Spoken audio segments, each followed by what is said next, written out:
This candidate is Mark McGonagle, who's running in the 4th Sub-District. So let's bring Mark McGonagle up. Come on down.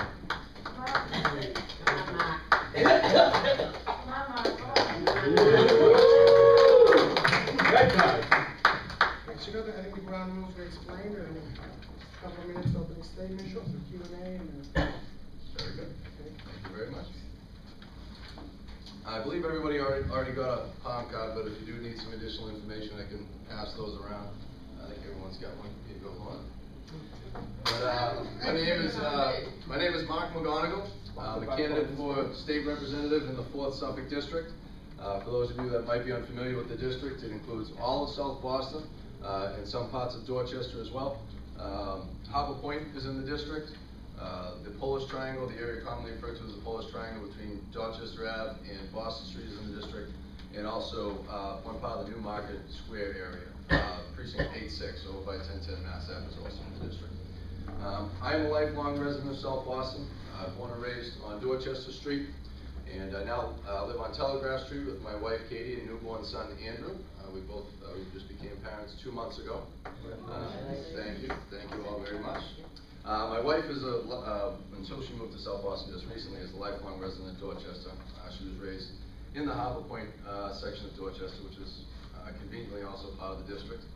I'm a product of the Boston Public School System. I graduated Snowden International High School. From there I went on to the University of Massachusetts at Boston, obtaining a degree in criminal justice. And after obtaining my degree, for the past 6, almost 7 years now, I started my career in public service. My entire career thus far has been in public service. I'm now 30 years old. Believe it or not, I'm actually the oldest candidate in this race at 30 years old, which is great for the district, for the neighborhood. We've got all young people running for office, which I think only makes sense. There's a lot more young people that live in the district, so it only makes sense that candidates for office reflect that. But again, I started my career in public service with the Boston Centers for Youth and Family Street Worker Program. I had some former co-workers in the room from the street worker program. Of course, I was also a member of SEIU Local 888 while I was a member of the street worker program. And since the very end of 2007, when I left the street workers, I went to the Boston Public Health Commission program called the Youth Development Network, which is currently where I'm still employed. So although I left the street worker program, I still am in youth services.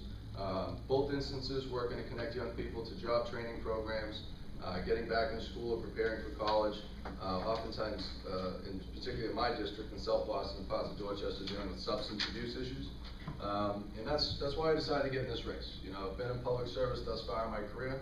I want to continue to help and serve the people of the 4th Suffolk District, and I figured the best way to do that was to throw my hat in the ring and to get in the race myself. I'm the only candidate in this race that has been in public service for my entire career. The only candidate in this race that's raising a family in the district, so I certainly understand, you know, the issues that working families go through, because my wife and I are going through those same issues.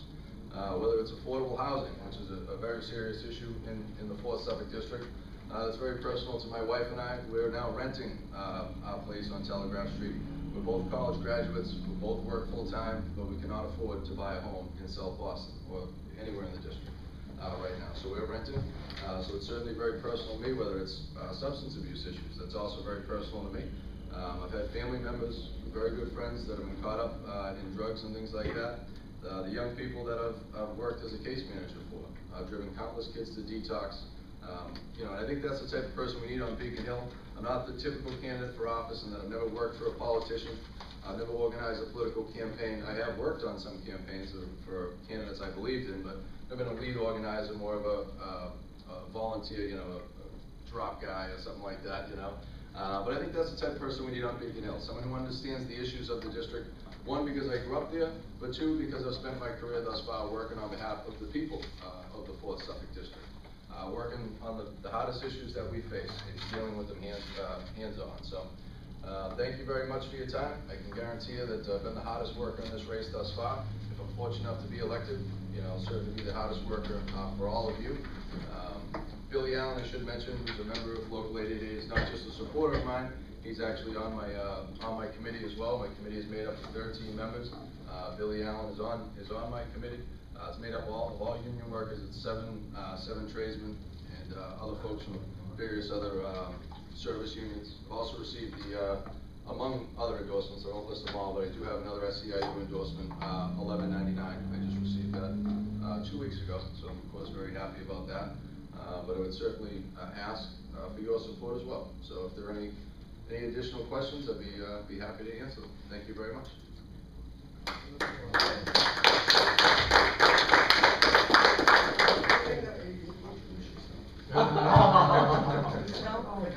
Beginning of that process. Because I'm a humble guy, and I just think once is enough. Anthony Meeks, City of Boston. Mark, you and I know each other. What is your position on casino gambling in Massachusetts?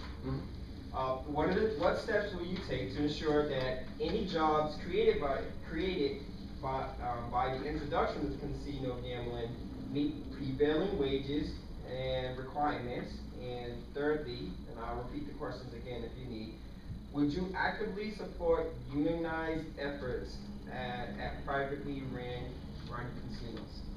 Absolutely. I am a supporter of casinos in the state of Massachusetts. I prefer the house version. I would certainly a big supporter of resort-style casinos, but also because the slot machines, or at least for the house version, the slot machines, that money would go directly towards local aid. With the $160 million cut in local aid, this only makes up a portion of it. Projections are about $100 million. So that still leaves a serious gap, but it does plug up a significant portion of that gap. But I do support casinos wholeheartedly. I think it's kind of a no-brainer. I think from the position I have right now, gamblers in Massachusetts are spending almost $1 billion in casinos in Connecticut. So it's not as if folks have to go down to Atlantic City anymore. You just have to hop a bus for a couple of hours, which folks are doing very regularly. And that's just money that is already being spent. It's already being spent on gambling. It's just it's being spent out of our state, and we're not reaping the benefits. So I understand a lot of folks have some concerns around gambling addictions and things of that nature. I share those concerns. Yep, I share those concerns, and certainly would make sure, has already been put together in most of the proposals, there's money being set aside for gambling addiction services. I would certainly support that. But again, right now, I think we're getting some of those negatives, but not getting the benefits, because folks, again, can travel, an hour away and be at Mohegan Sun or Foxwoods. So I do support them. I would support a casino at Suffolk Downs, for instance. There's been some talk about putting one on the South Boston waterfront. I would not support that. The folks in my district is adamantly against it. And I would stand with the folks from East Boston as well, but for the folks I've talked to, they would support the casino in Suffolk Downs. So I would certainly support that, absolutely. Make sure the bingo hall. Yeah. Next question. Anybody else that hasn't asked the question? Oh, and I'm sorry, I should just, as far as the union concerns about the casinos, one, I would certainly fight to have a PLA for the construction, a project labor agreement for the construction of all the casinos. Okay. But also I would support all efforts to unionize the workers in the casinos, the full-time workers, after they're built, absolutely. Thank you.